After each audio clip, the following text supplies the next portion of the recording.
Avec une capacité de 1000 têtes de bœufs, le marché à bétail de Koundouaré, dans la préfecture de Pendial, est l'un des plus grands du Togo.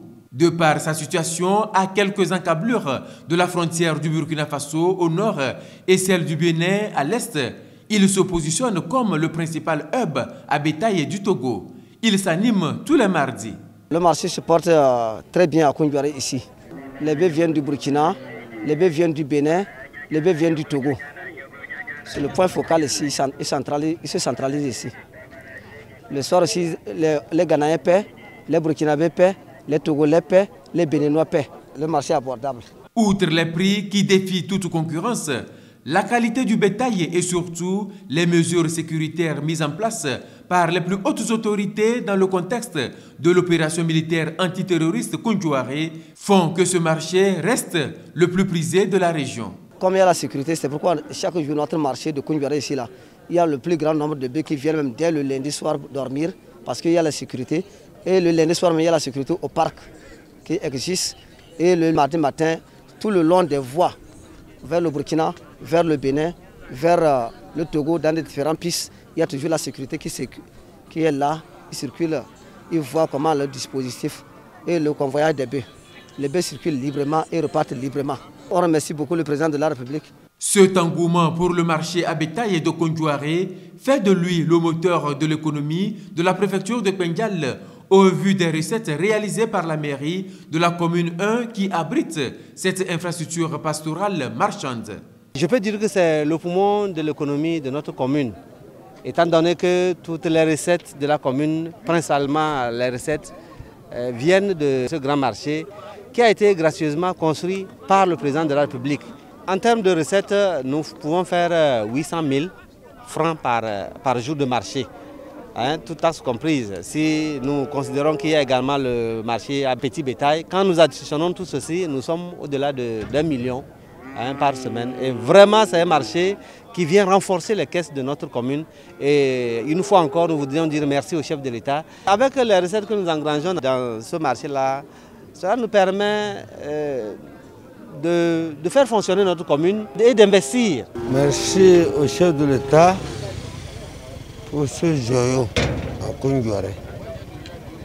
Nous avons eu ce marché pour l'intérêt de la préfecture de Pendial. Moi et ma population, nous le remercions. Plusieurs communes de la région des Savanes et de la Kara abritent également des infrastructures pastorales marchandes. Il s'agit des marchés à bétail, des parcs et des quais d'embarquement qui se révèlent de véritables filons d'or pour ces municipalités. Ceci grâce à l'accompagnement de l'ONG Gestion de l'environnement et valorisation des produits agropastoraux et forestiers GEVAPAF en termes de gestion. Nous avons structuré les acteurs de ce marché en les accompagnant à mettre en place un comité de gestion et discuter avec la commune pour une délégation de gestion de ce marché à ce COGES.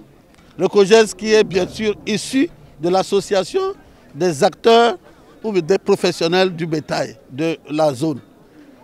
Depuis, une fois que ça a été fait ainsi, nous constatons une gestion saine, transparente, où chacun sait ce qui se passe dans le marché.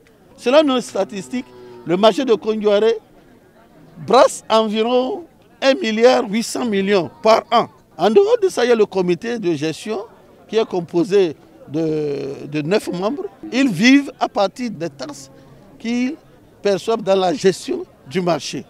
En dehors de ça, il y a d'autres, les coursiers, les collecteurs, qui également gagnent. Vous voyez que c'est aussi un facteur de création d'emplois. Tout ceci ne serait pas possible sans la transhumance qui alimente ces infrastructures pastorales marchandes de bétail.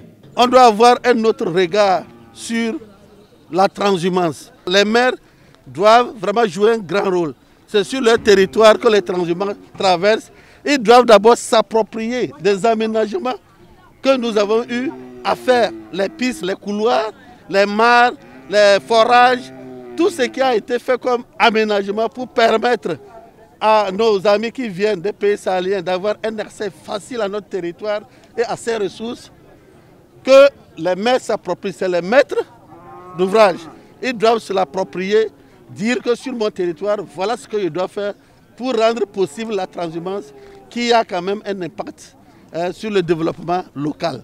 Les communes doivent travailler de concert pour vraiment gérer cette activité. Les 16 communes de la région des Savanes se sont regroupées en intercommunalité pour travailler en synergie afin de tirer un meilleur profit de la gestion des équipements pastoraux marchands. Ceci dans le contexte de la mise en œuvre du projet d'appui à la mobilité du bétail pour un meilleur accès aux ressources et aux marchés en Afrique de l'Ouest, PAMO Barma. Un projet soutenu par l'Union européenne, l'Agence française de développement et Acting for Life, dans les régions des Savanes, de la Kara centrale et des plateaux.